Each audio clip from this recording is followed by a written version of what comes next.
It's no accident that sounds like you're leveling up in a video game. 48% of 18 to 29-year-olds have an online dating profile. Make them work for it. 45% of people say they're more frustrated with this form of dating than hopeful. There are so many people you can connect with. Should I swipe right? Swipe wrong. Swipe wrong. Setting the record straight on dating apps. Everyday people telling everyday stories of the swipe right world with your host, Koss. Well, I know he had a good time. Good morning, good afternoon, good evening, and of course, good night. I don't know why that deserved a fist pump. If you're watching the video to this, then okay. So, welcome to the Swipe Wrong podcast. I am your host. I am that guy. The quotes, I am that guy. I'm your host, Koss, and I will be taking you through stories upon stories upon stories. We are the number one podcast amongst people who watch adult films for the cinematography only. How many people wanted to be plumbers after watching some of those movies? So many people wanted to be plumbers. I probably wanted to be a plumber. Yeah, sure. All right. So here's what we're going to do. Actually, I'm going to do housekeeping first. Let's keep the house. So 317-426-6616. That is the phone number to give a call or shoot a text or all of the above. Just to let us know if you have a story and you want to share it, because I am just totally happy and excited to get everybody's story. That's what I'm trying to do. swipewrongpod@gmail.com. That is the email. If you just want to say, hey, here you go. Here's your story. I want to share and do all this. And the cool thing about the email too is people who have been on the show before are touching base and saying, oh, I got an update to this, or I got an update to that. So, you're getting a lot of that. And actually you've had a few episodes in there where we've updated some people from episodes past. I can't say seasons past anymore, but I'll say episodes past. So by all means, keep in touch, and I try to touch base with as many people as possible. Had some really cool fan feedback, and I try to text and keep up with those as well. And do us a favor, like, follow, subscribe, send it out to friends. Let us know it's out there. Let them know it's out there. We're kind of I used to like to call it the Upside Down. When we were in between seasons, I'd call it the Upside Down because we'd want to keep bringing you content and be shorter content. Well, this kind of feels that way. Like we're on a run right now of just bringing you a little bit different content. We're going to get into the full stories soon enough. That's for sure. Don't worry about it. Those are coming. Those are really coming. Like somebody took ropes type of kind. Look it up. You'll know what I'm talking about.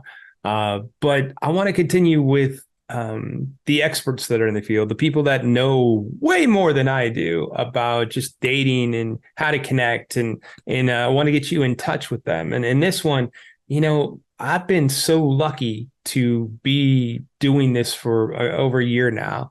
And I've met some great people and done some great things. This gentleman, ChristopherLouis, dating intelligence. The dude is just like, he's just a nice human being. He's just a wonderful person.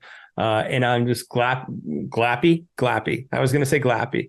I'm just happy that I'm glappy that he's in my world too, but I'm just happy to know this person, to bring him to you so you can just kind of get in connection with them. And then he also leaves a way to get in contact with him. He does a free 15-minute chat with people. So please, by all means. All right, this is probably the longest intro ever. So you'll have the video feed on the YouTube channel, and you will have the audio feed on the YouTube channel, and you will have the audio feed in all your podcast directories. So with that, sit back, relax, put your feet up, grab your popcorn, go get it buttered, throw some caramel in there if you want to. And if you're in traffic, please don't hit that person next to you. Drive safe, be careful.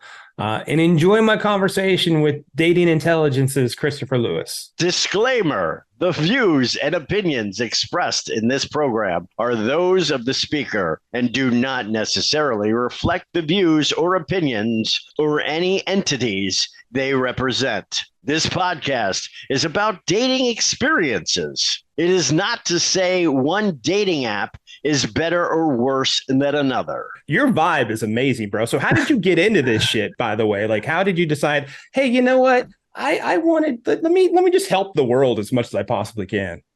Yeah, I think my nature in general is just to help the world in general. It's one of those things where I actually found out with my life, where people, when you ask someone, for instance, like, why are you here on earth? What's your calling? What is your thing? And I realized over time that my thing is that I just want to make the world a better place by bringing people together, like whether it be someone of different races, whatever it may be, whether it's like this person's this style, whatever. My job is when I meet someone is literally just to have them walk away going, wow, I like that guy because he's a good human being. I don't want someone to see me as a color. I don't want someone to see me as a guy. I want someone to see me as that's just Chris. Chris is just a really nice person, And so my goal is when I decided that I wanted to be a dating coach and all these things like that, and helping in relationships and dating and all these things like that, I realized that my superpower is just bringing people together and helping with the relationships in general. That's where I realized that my superpower was. And so I try to hone it as much as possible in any capacity that I can, in any space that I can. Dude, like if that's your goal, fucking check that off. It took me like it took me quicker than a high school kid having sex. Like that was how fast it took me to realize that you were this good human being. So thank you. And by the way, I'm swiping right on that one, not wrong, by the way. Okay, that's a swipe right. Okay.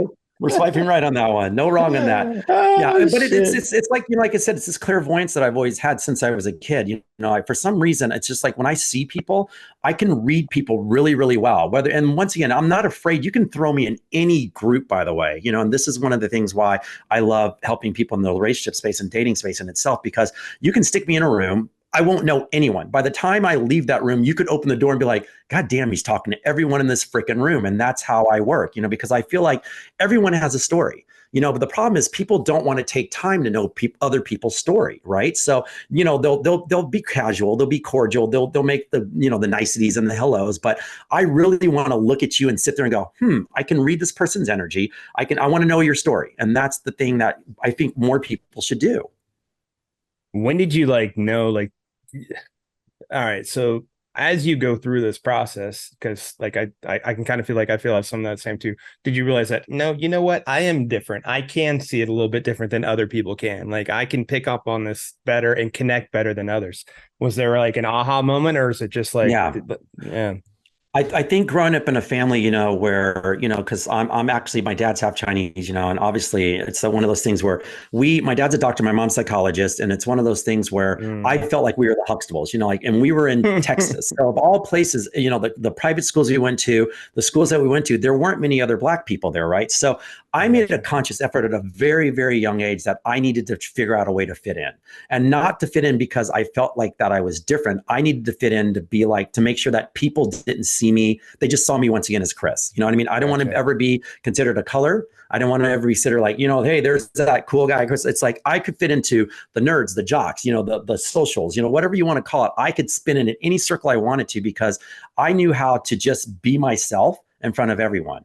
And one of the most scariest moments that I ever had, Chris, is going off to college, where I finally, when I joined the football team and got my scholarship for football, here I am going to this college, and now there's a bunch of Black people there. And I was like, holy shit. So the first thing that would happen is when I started talking with some of the guys, they go, man, you don't sound Black. So one of the things that I did as a kid, I always went, so I go, well, how does that sound? How do you sound Black? And it would make people pause and go, huh, that's a good question. That's a great so question. These are the things that I always did with people when they always saw me differently. I go, well, what does that mean? Like, how do you sound Black? And so next thing you know, all the Black guys, whatever I got, hey, there's Chris. Oh, what's up, Chris? Yo, what's that, man? That dude's cool, because I always never shied away from a good conversation, and made people sit there and go, damn, that guy's just awesome, Yeah. And that's a great question. So one of my clients today, she asked me today on the tennis court, she goes, I was telling her a story. She goes, wow. She goes, I didn't figure you ever had any enemies. Like, I go, I don't have. And so we just started laughing because I told her something. She goes, and I said something went wrong this one time. She goes, you have enemies? I go, no. And we just started giggling because she goes, you're the most likable person that I know. And right. that's what it is, Right. Yeah. Well, Don't get me wrong. I've done some shit. I've swiped wrong before. Don't get me wrong, Chris. Look, dude, like I said, I absorbed your content. I know the story of some chick on some dude's arm when you're leaving the club and all of a sudden she's in your car. I don't think he was your favorite guy at that point. There's a lot of that. Yeah. If there was no beard, there'd be blushing going on. I can see that. I've had to tread lightly in my life a lot of ways, a lot of times. So you were a model too, right? Am I correct on that? Yeah. Okay. Yeah. No, you're right. May I ask? So I was with Ford Modeling Agency, and basically, I traveled the world, did runway, did it all, did print, did all that stuff. But one of the biggest things, like I said, I was always a very humble person because I never let anything get to my head. I mean, of course I have ego, and I always tell people that use your ego for confidence. Don't use your ego for arrogance. And that's one of the things that I've always prided myself in, is that I do have ego to build up my confidence, but I am one of the most humble people that you will know, because it's like, I'm no different than anyone else. And I never try to act like I'm different than anyone else either. So when someone comes up to me and goes like,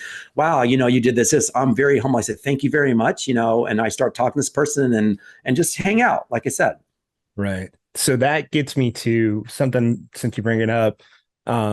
Like one of your coachings, if I'm not mistaken, is trying to teach men, because I know you coach both men and women, if I remember correctly, how to put the ego down, right? Yeah, right. Because it gets in the fucking way all the time. It does. Yeah, that's my thing. One of my my taglines is, I say, my goal is to teach men how to let go of their ego and just to be themselves. Lead with yourself, not with your ego.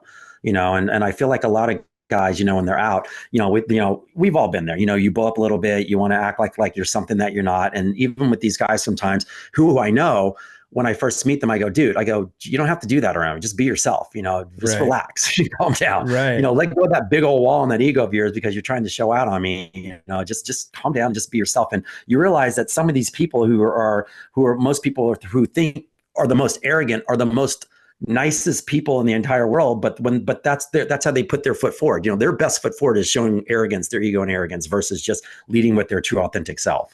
So I try to teach guys, let go of your ego and lead with your true authentic self, most importantly. You get a lot of resistance, like is there a lot to overcome there? Not for me, because I ask the right questions, and that's the thing. And coming from me, when they look at me and they realize, that I'm pulling just as much as they are when I'm out, it's like they realize, well, we got to listen to this guy. He's actually telling some truth here. It's like, I can show you your way with ego and let me lead with my way, with my true authentic self, and let's see who leaves the night with the most amount of, people that you're talking to, most amount of comfort, most amount of whatever, Right. Connection. That's connection. Thank you. So, and they realize it's like, shit, I get it, but it's a learned skill, and being a guy, we learn all this because there's a lot of imposter syndrome that goes on because of this, because when you're young, what do we see? We see the guy with the most money. We see the guy with the girls. Right. Yeah. And so we all want to implement that. We all want to be like Mike, let's say, right? And it's like, whether it be sports, whether it be that guy with the money or the girls, even younger, it's like you can learn from that, but you need to learn how to pick up your own way of doing it without trying to just push yourself away. I want to be that guy and do whatever he's doing, but that guy who's doing it, you don't know if he's doing it the right or the wrong way. We're just seeing an image of what we want to be like. And that's the tough part. Right. We don't know their path, right? So we don't know what their foundation is. I mean, they always say that the best foundation is rock bottom. So I don't know that this dude has hit rock bottom. To slide over, I don't know where I heard it. So I hope I'm putting it in the right context. I think you were talking about one night stands, and you talked about peel the layers back versus a one night stand. Does that sound accurate? I think it was just something about, again, connection, or am I mistaken? Right. I mean, it's like, don't get me wrong. I've had a few one night stands, but if I'm having one, it's that's something that it was like worth it. You know what I mean? It's like somebody that I saw, and that woman who I had the one night stand with, that, okay, this is something that I can see that we're both going to handle well the next day, or this might lead to something else. You know what I mean? So it's like, but it's never one of those things where I've had a ton of situations. I giggle wrong, bro. Swipe wrong. It's like, there's a lot of situations where I sat there, and I mean, I've had a lot of women in bed where I was just like, and they're like, we're not doing this. I'm like, no. And they're like, why? And I go, because I don't see anything with you tomorrow. And I can see the way that we're in this right now, that it's going to affect you more than it's going to affect me.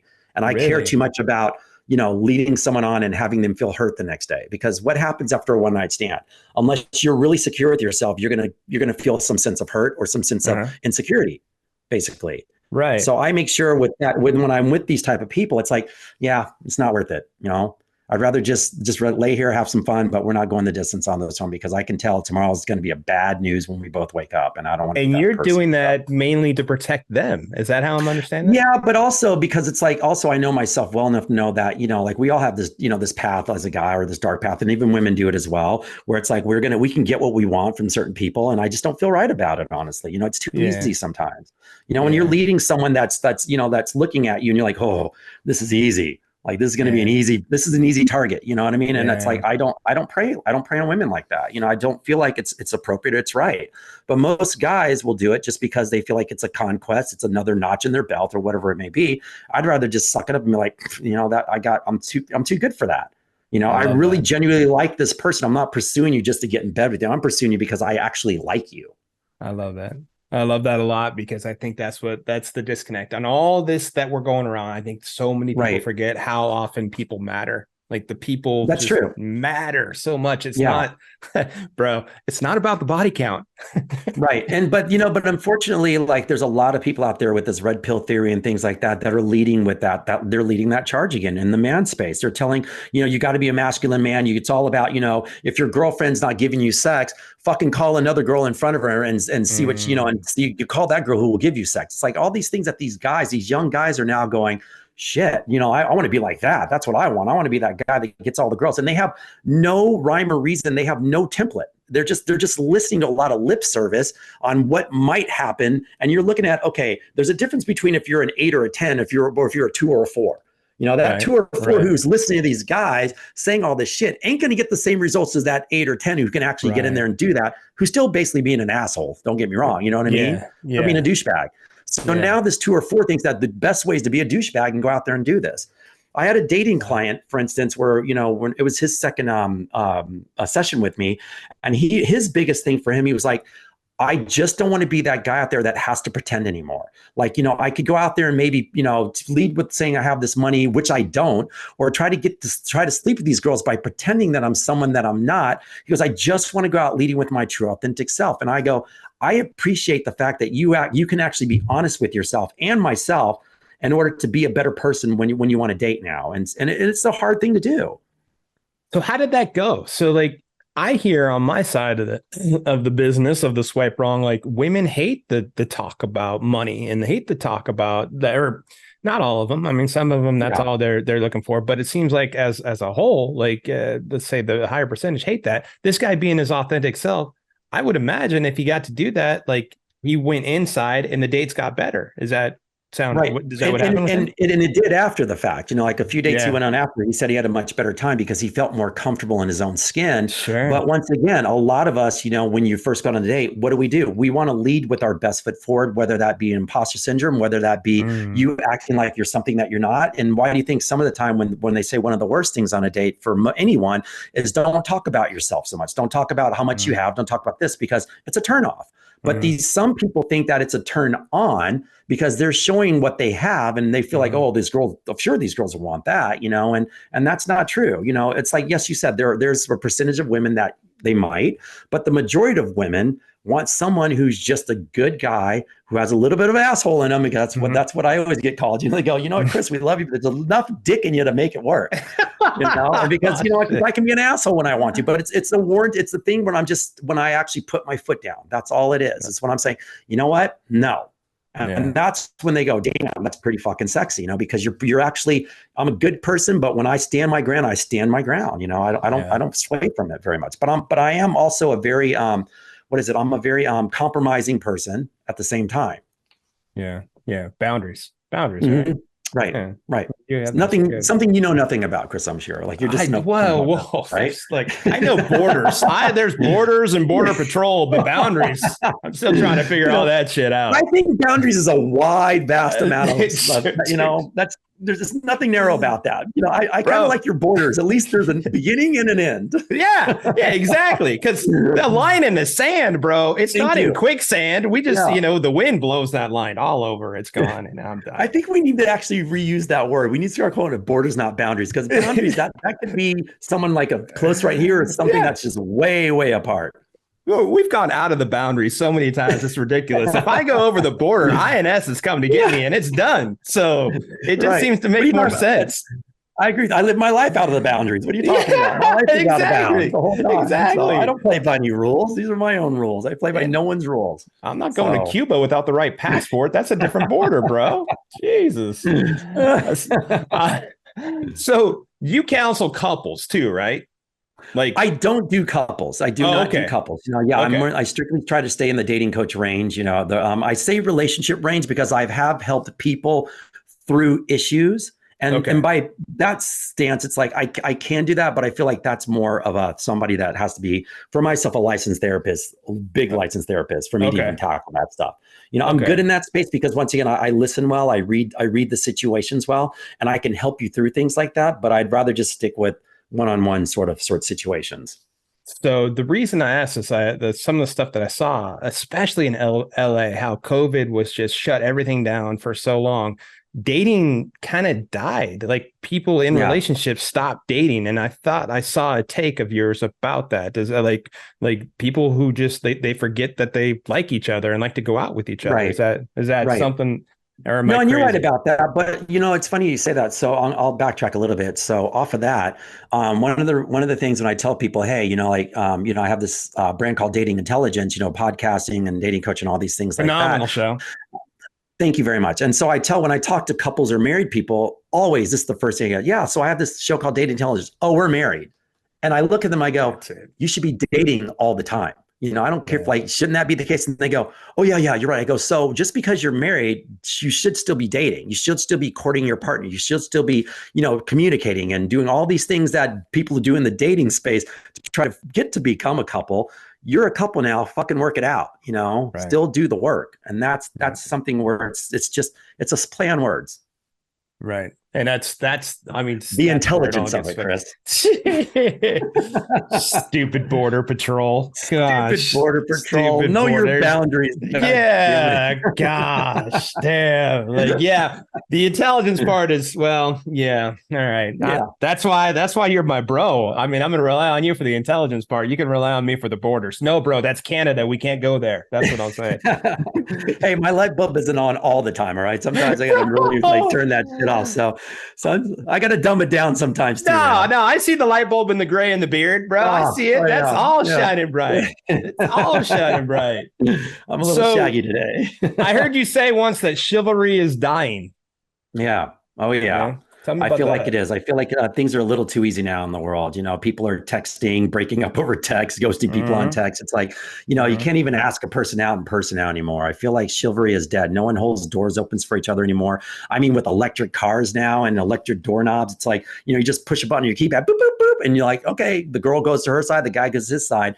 I've been taught well. My mom taught me a long time ago. I mean, even till the day that she passed away, she would stand in front of a door, like she'd walk ahead of me and stand in front of the door, and I'd be talking to them all of a sudden, like, holy shit, sorry, mom, and open the door for her. I pull seats out for girls now. I make sure that I walk on the right side of the street, between traffic and the woman. I do all these things because I feel like it does matter. And women appreciate it. It's nothing better than a guy still showing how to be a man in that space. And we're nowadays, because we don't teach it so much anymore, the younger generation really doesn't know how to do that. So for me, I teach my daughters, and I know that my co-host Jamie Villamar talked about this as well. She even taught her daughters on how, look, a man should do this for you. A man should do this for you. And if they don't do this, then you need to teach them how to do it. And it's as simple as, like, let's say if a girl goes out on a date, right? A guy should not sit in his car while the girl walks to the door by herself. A guy should at least get out of the car and stand by his car. If the date went bad, at least stand by the door, whatever it may be, but at least see her off to her car, see her off to her door. Don't just sit in your car like a freaking invalid, and just sit there and just let her do that, because we don't know what's going to happen between there. So it's small things like that. Now, I don't have to say that, you have to order a girl's dinner or anything crazy like that. I feel like that's a little over the top now sometimes.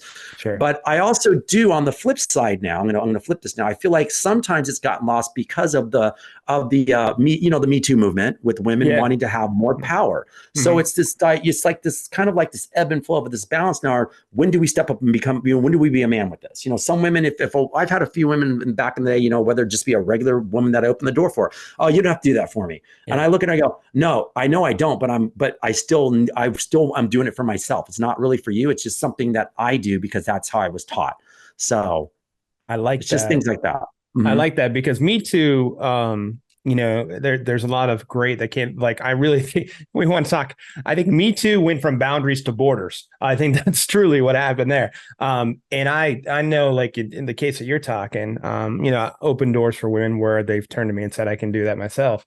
But I didn't feel like I was being shamed or shunned or anything for it. But I didn't like have a good response. Like what you said, like, I'm doing it for me, not necessarily for you.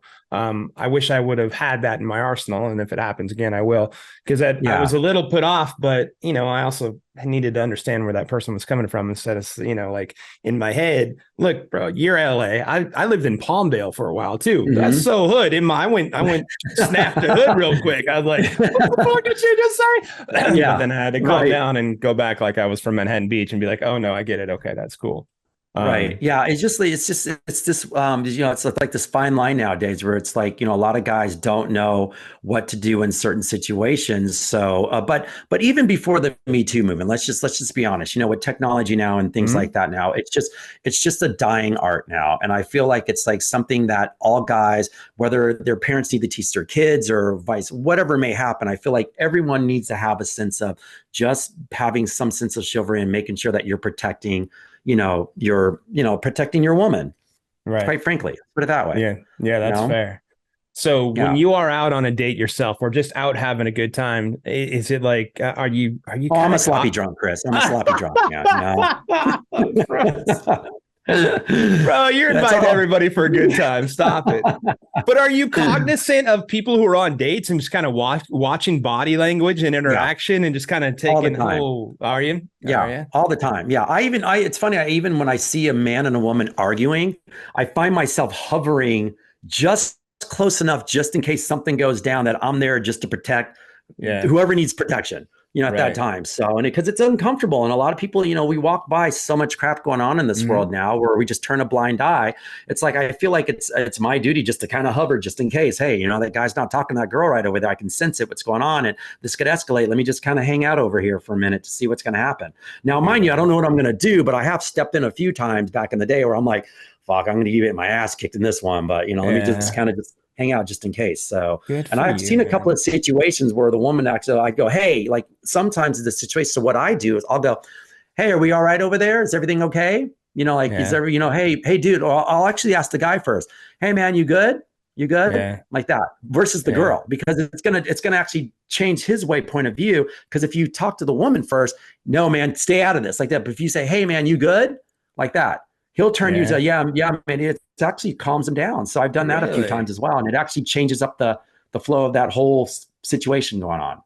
Dude, that's money. That is money. It's delicate. It's delicate play, man. You gotta, it's like you have to learn the right way, because you just can't go in like guns a-blazing. Yo, man, why are you yelling at this girl like that? Or hey, hey, do you need some help? And it's like, and that's going to make the guy more and more off pace, and mind you, it could be the woman yelling at the dude, you don't know what's going on, but you just want to make sure you're checking in with the guy always first in these situations as a man, as a woman, checking with the woman first. Has that ever gone bad on you? Like, or like, not like where you're throwing, but like just a visceral reaction anyway? No, but like I said, it was a learned skill. Like I remember a few times that I jumped in and I kind of had to say, hey, let's calm this down. And it's like, you want to make sure that you're not, they're just having a heated argument. But I've learned over time that just go for the guy first and just from a distance while you're watching and just saying, hey, and it does diffuse the situation because it does calm him down. And he's like, yeah, no, we're good. And all of a sudden the argument changes its kind of tone.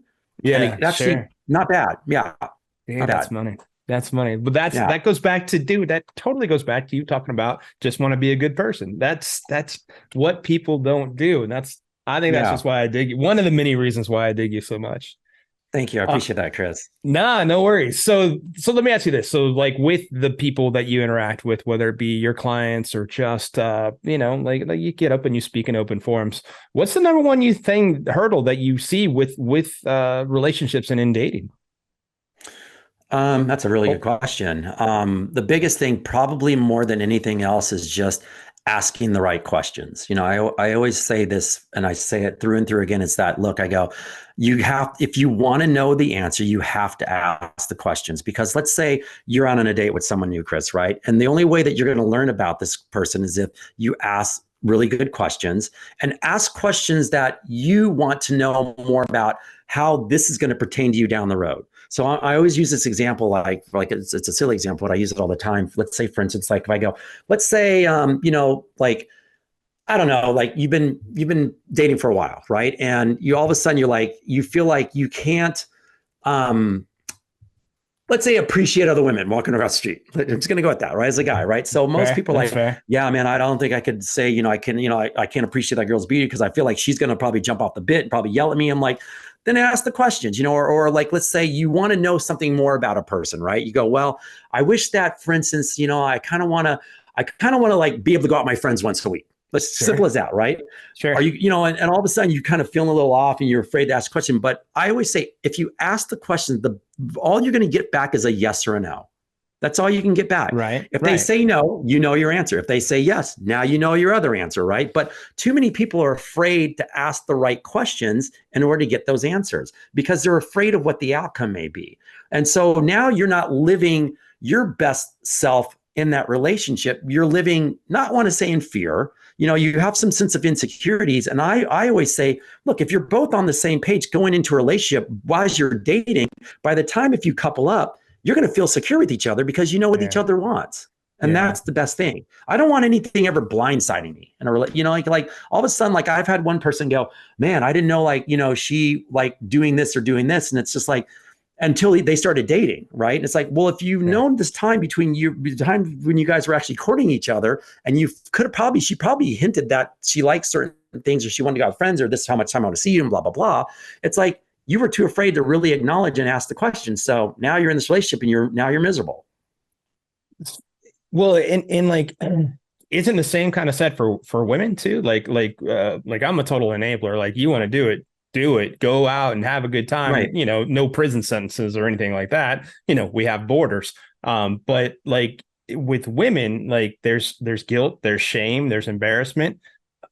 Like, don't you have to work with them that, hey, you just got to go for it too on whatever this category is? You do, but see what you just said there, though, that's where the trust factor comes in. And this is why I have this fun game that we can actually, let you know. It's funny. I tell people they should do this all the time. When you start dating someone, you should play this game called Truth or Honesty.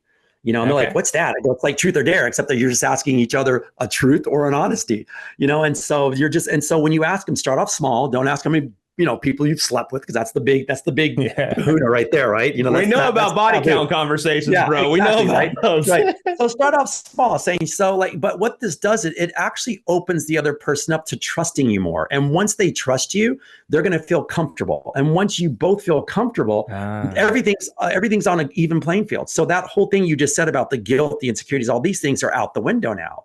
Now you're on even playing field because you have nothing to hide, right? Right. And the other person that you've actually told these truths to is looking at you going, wow, okay, he's actually or she's actually taken this really well. And I can now feel trustworthy of this person to know all my dark secrets, or to tell them what I want in the relationship, or and blah, blah, blah. It just opens up everything. And now you're walking in this relationship feeling I can hold my head up held high without insecurities, trust this person, and not feel any guilt about anything. So that's fair. So especially in the beginning, you're talking about that's just opening the door for, God, that's a good game, because it just opens up communication. Like, right. I have a friend who was having a problem with his girl, and he vented to me. And then after that, he went and talked to her, but he got all his frustration out to me. Okay. So that way he didn't go into it with I don't want to say a blind rage, but not with the same mindset than he would have if he didn't get it out. But if he would have done this truth or honesty, then they would have learned the communication, it sounds like, is what it is. And like, remember, each one has their own communication styles as well, right? So you have to learn how to figure out your styles and learn how to balance those styles together, because one person's style obviously is not going to match up to the other person's style, but you have to learn how to find that perfect balance. So that's the thing. I'll throw a little fun tidbit just to keep the fans happy on this show for you. Please do. One of my things, so with my girlfriend or things like that, we're like, I've set the tone from the beginning on how I am. Like, I'm a big flirt. I love the shit out of women. Like, I love being around a gaggle of women all the time, Chris. Like I will have a harem of women around me, but that just keeps me happy, right? So one time she's going to her friend's birthday in Palm Springs. She's leaving. I was like, well, what am I going to do this week? She goes, I don't know. What are you going to do? I go, you know what? I'm going to have a couple of porn stars over and just hang out. And so I call some of my porn girlfriends. Her and her friends call from Palm Springs during the birthday party, and they were like drunk and having a good time. The porn stars answer phone. They're naked, running around the house. Chris and I'm just like, hey, honey, what's up? She goes, oh my God, Chris being Chris, have a good time. I'm like, thanks, honey. And I hang up.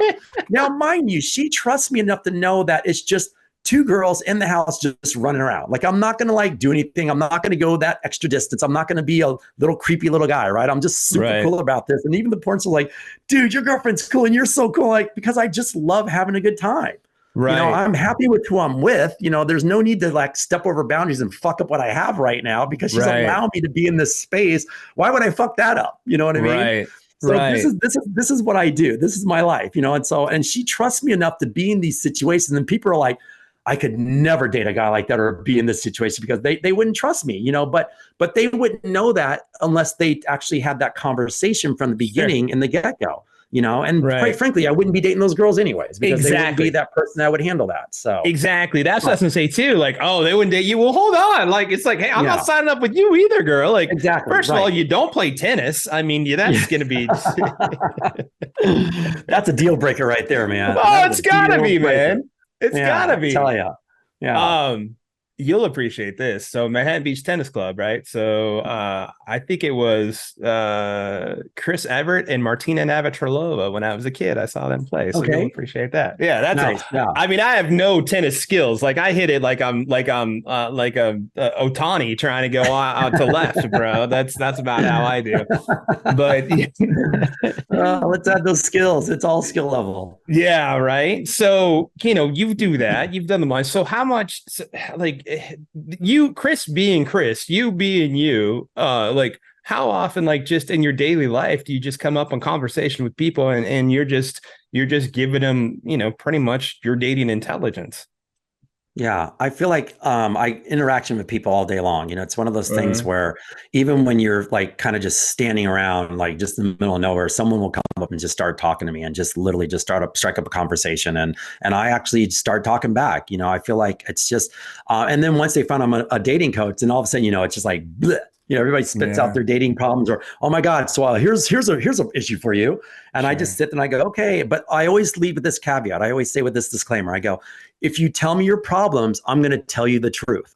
That's one thing that I never hold back. I don't care if you're a stranger, if I know you. I go, if you're going to start telling me your problems, I'm going to tell you the truth. And I bet your friends and people close to you will not be as truthful as I am with you. Because I give the hard facts. And they look at me going, damn, that's pretty solid. And I go, I don't hold back because, like I said, if you have these issues, you need to know what's really going on, and I let them know. How long is how long have you had your longest client? Probably, let's see, because I did start back in November, so this is still kind of new for me in this space. But person's been with me since December. Okay. So we've been about probably 10 sessions since then. We try to do. Yeah, we try to do, like I always say, look, I don't need to see you once a week. I just need, unless it's at the beginning where we need to really work on yourself, loving you first, because first and foremost, you need to work on yourself in order to be a perfect in the dating space anyways, right? If you have issues within, you're never going to find the perfect person in theory. So you're just going to be throwing your baggage on someone else. So my goal is to make sure that when I suss them out in the first consultation, I always ask really good question about themselves first. And then once I can kind of sense that, okay, this person is actually in a good space, now we can go on to the dating portion and let's work on getting you and helping you find that perfect match. But some of the time it takes a wee bit of time to sit there and go, oh man, you got a lot of baggage that we need to kind of clean up about yourself first. And this is, let's filter this out and then work on certain things with you. And now let's build up from there. And that's been about 1 or 2 clients back since December.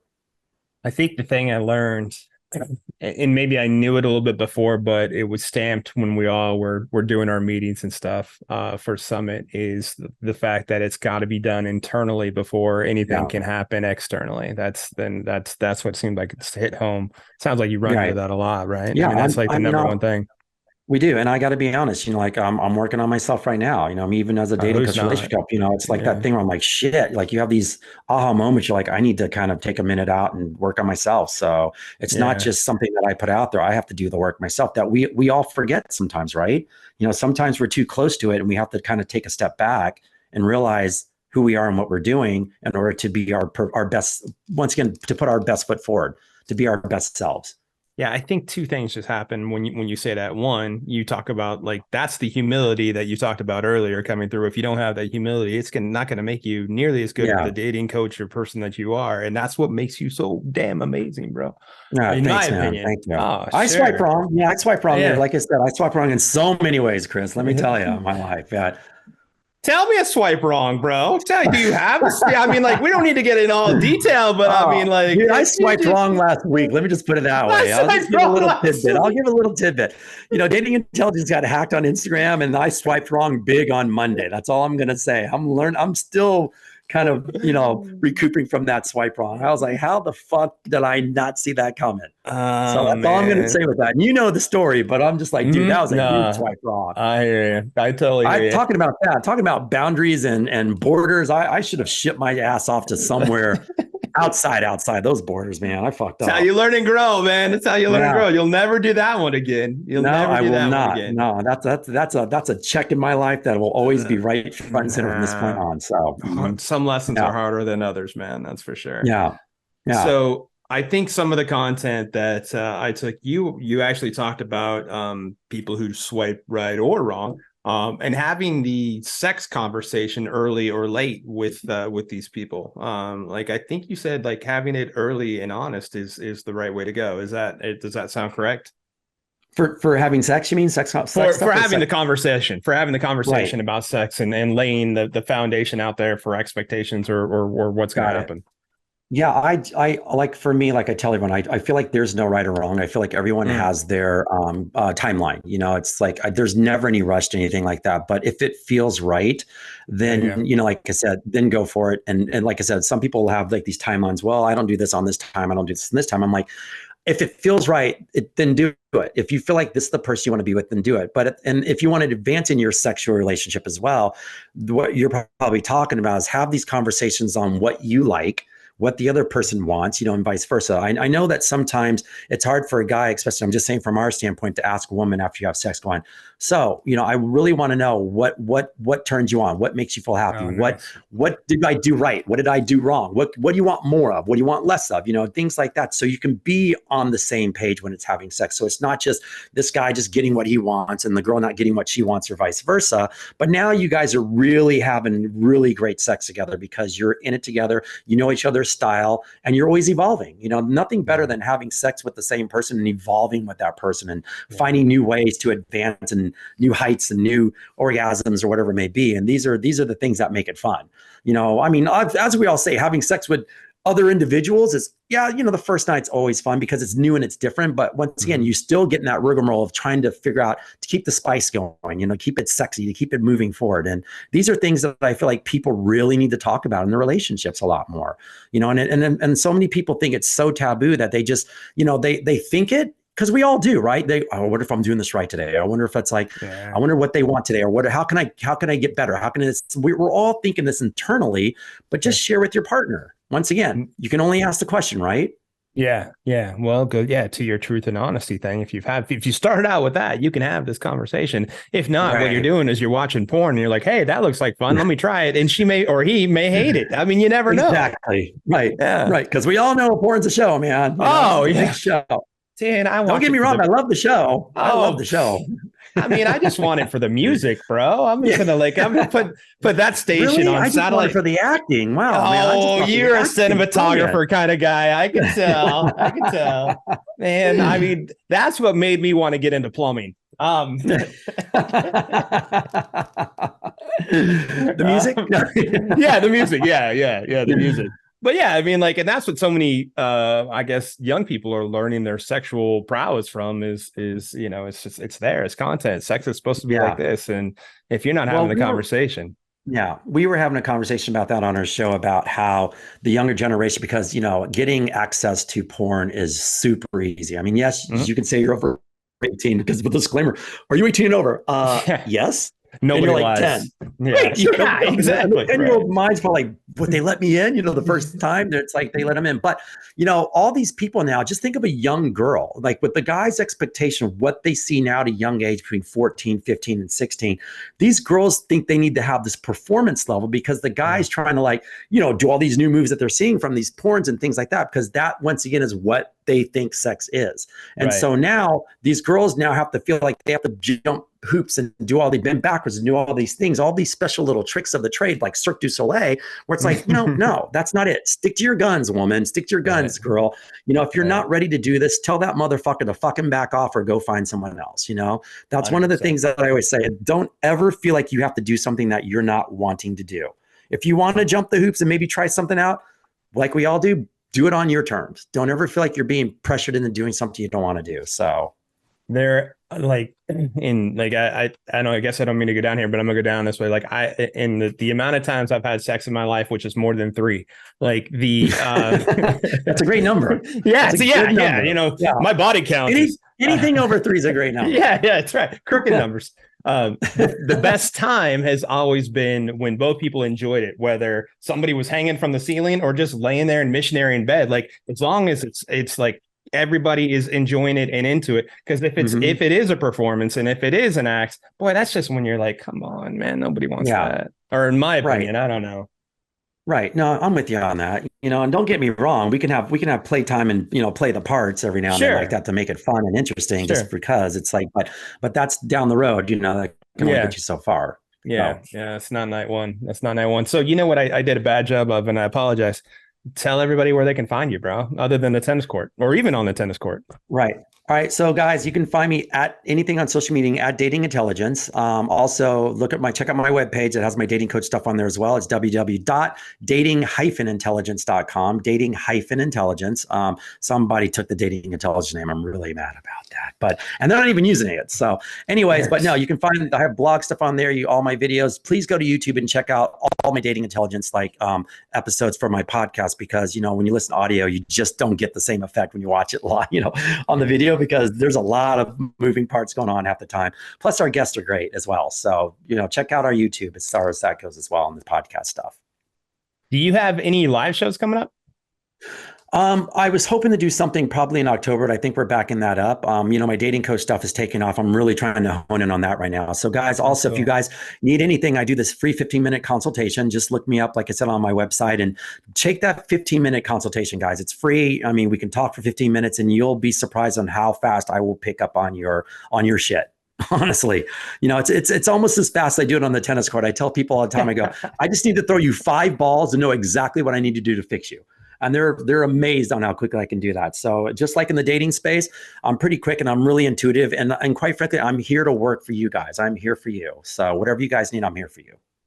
So tennis question for you. Who's your favorite tennis player? Boris Becker all day long. See, there's no hesitation. For real? Boris Becker all day long. No, he's the one that got me playing tennis. When he won Wimbledon at 17, that was the first tennis match I ever saw. And I was like, who's this amazing guy? I was like, I want to be that guy. So no kidding. Who's the most top ranked player you've played? Oh my God. Your life? I can't even say that. Probably I remember the last tournament I played was probably, I can only go off the last one because it's as far as I can remember. Okay. I think I was probably 35 and I was playing in my last open division tournament, which is like playing in a pro tournament. I played this kid that was 22 coming out of USC. He was like 6'4", about 215 pounds, and he's a linebacker, like 130 miles an hour. And he beat me like 6'3", 6'2". And I was like, that's it for me. And I think he was the number 2 ranked player for USC, and he was about to turn pro. Now, was he really? So these guys are no joke, man. No, junior players are no joke. They will cut you. They will cut you on the tennis court. All right, I might play pickleball one day, but we'll see. Hey, I'm sick with. I excel at Madden. That's about it. But it's a fun game. It is, bro. Thank you for coming on, dude. You're the fucking best, bro. Thank you so much.